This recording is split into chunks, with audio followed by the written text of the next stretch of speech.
दोस्तों नमस्कार, अभिवादन स्वीकार करें। आज लोकसभा समर की जब रणभेरी बज चुकी है, ऐसे समय में एक ही बात पूरे देश में गुंजायमान है, वह है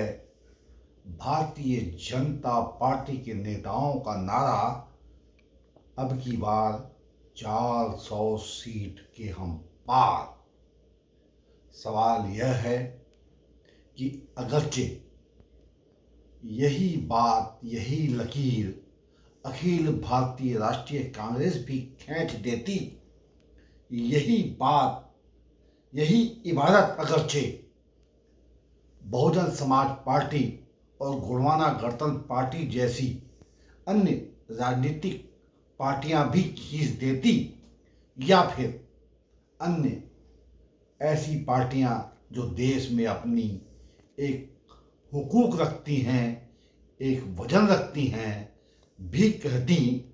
तो क्या आप उसे गंभीरता से लेते? जी हाँ, आज हम इस महत्वपूर्ण टॉपिक पर आपसे संवाद करते हुए कहना चाहते हैं कि देश के लोकतंत्र में अगरचे कोई सत्तासीन पार्टी यह कहती है कि हम भारी बहुमत के साथ विजयी होने जा रहे हैं, तो यह उसका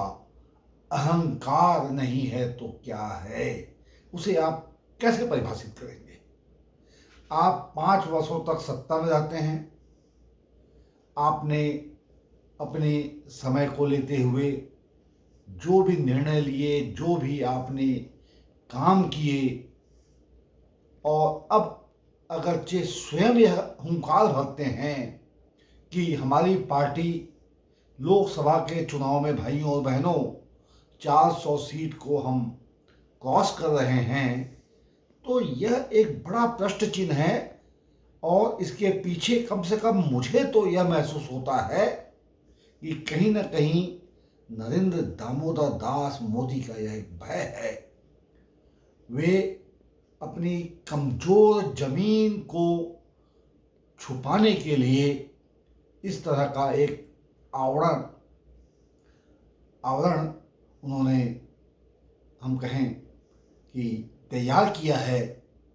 तो शायद किसी भी स्थिति में हम गलत नहीं हैं। याद करिए, हमें याद आता है 1984 का वह समय जब इंदिरा गांधी का निधन हो जाता है, उनकी हत्या हो जाती है,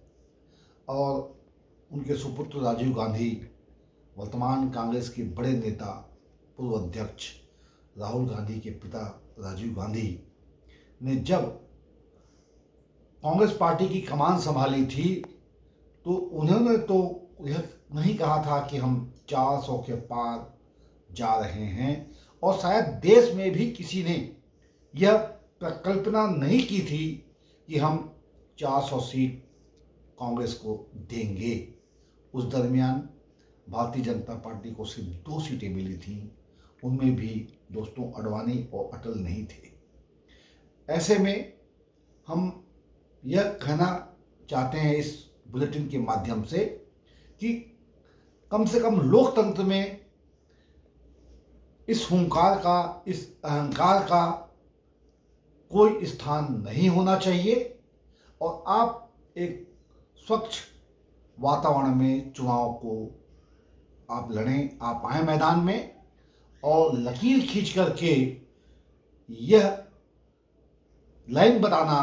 कि नहीं, यह स्थिति है, तो यह आपकी, मैं समझता हूँ, कमजोरी है। और अगर मज़ेदार बात यह होती कि जिस तरह भारतीय जनता पार्टी ने लकीर खींची है, चाहे वह भयभीत होकर कि डर करके, अगर कांग्रेस भी यही कर देती, गोंडवाना गणतंत्र पार्टी भी यही कर देती, बहुजन समाज पार्टी भी यही कर देती, और दिगर दल भी अगर यही कह देते, तो फिर यह एक माहौल हो जाता, एक मजाक हो जाता। और शायद यही कारण है कि भारतीय जनता पार्टी के नेताओं ने अपनी लाइन को वापस लिया और कहा कि नहीं नहीं, हम नहीं बोल रहे हैं, यह तो जनता बोल रही है। तो दोस्तों, इस बुलेटिन का सार यही है कि आप स्वयं निर्णय करिए कि क्या यह जो परिस्थितियां हैं वह हमारे लोकतंत्र के लिए, हमारे मतदान, हमारे स्वच्छ मतदान के लिए क्या उचित हैं या फिर अनुचित। आपको यह बुलेटिन कैसा लगा? आपसे नम्र निवेदन है कि हमारे चैनल को सब्सक्राइब करते करते इस बात को भी कमेंट बॉक्स में लिख दें। धन्यवाद।